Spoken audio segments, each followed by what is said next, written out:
Hey skiers, it's Bob with SkiEssentials.com. Welcome to our 2025 ski test. Got a Head Supershape E-Rally for you today.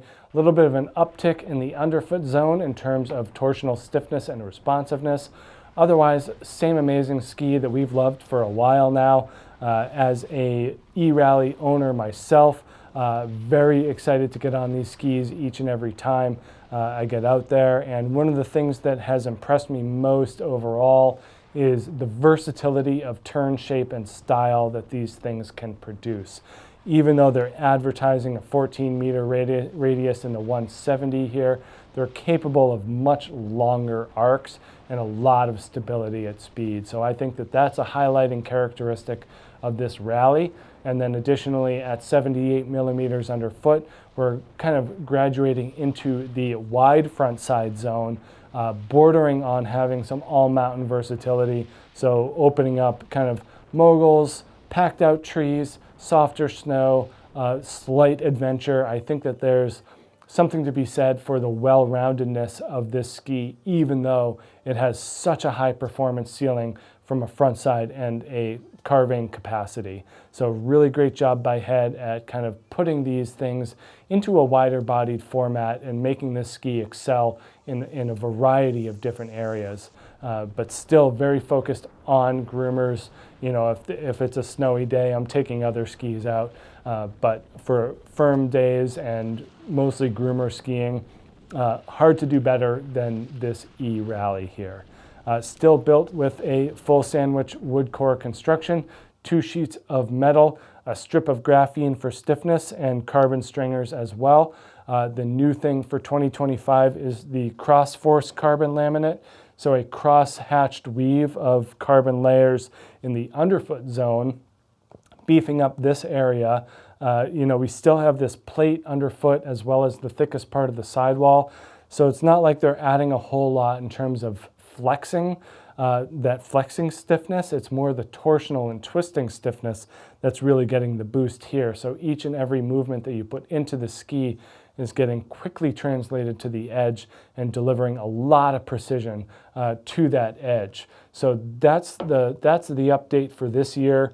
Works great, gives the ski a smoother and more dynamic feel overall. We had no complaints with it before, but if they want to go ahead and make the ski more precise, I'm not going to fight with them.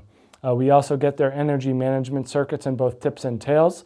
These vibration absorption devices do a great job at reducing chatter and making the ski smoother overall. Anytime that you're dealing with a ski that is meant to be used at high performance, high speeds, you definitely want to mitigate chatter, and this is a great way to do it from a technological perspective.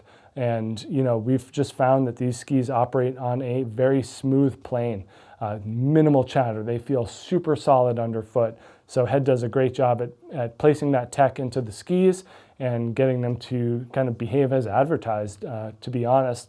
Not a whole lot of chatter at all, extremely smooth from tip to tail.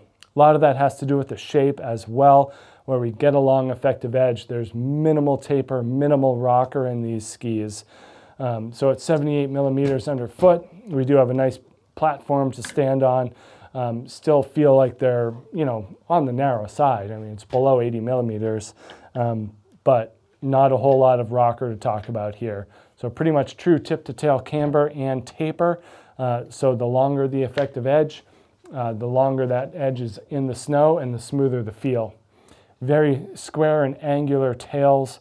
These hold on to the very end of the turn, as opposed to a rounder or more rockered turn, which will kind of slide out a little bit more. These stay engaged throughout. So you do have to be prepared for that. If you're not really expecting the ski to be demanding, this might not be the best place to look. They do like to be pushed at higher speeds and in more aggressive turns.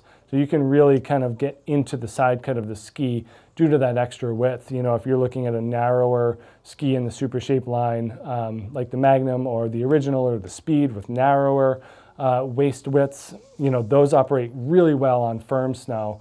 But if it gets soft or cut up, then the carving capability is somewhat diminished. So having a wider bodied footprint underfoot goes a long way at allowing you to continue to make those strong and aggressive carved turns even in softer snow. So I think that's a huge benefit for this rally at 78 millimeters underfoot, and does a great job at kind of skirting that wide front side to narrow all mountain line, even though there's no rocker whatsoever here. But yeah, high performance ski, great for advanced and expert skiers that spend most of their time making GS-oriented turns on groomed trails, and one of the most solid and stable and confidence-inspiring skis out there. Make sure you check out this Head Supershape E-Rally here at skiessentials.com, and we'll see you out there on the hill. Bye.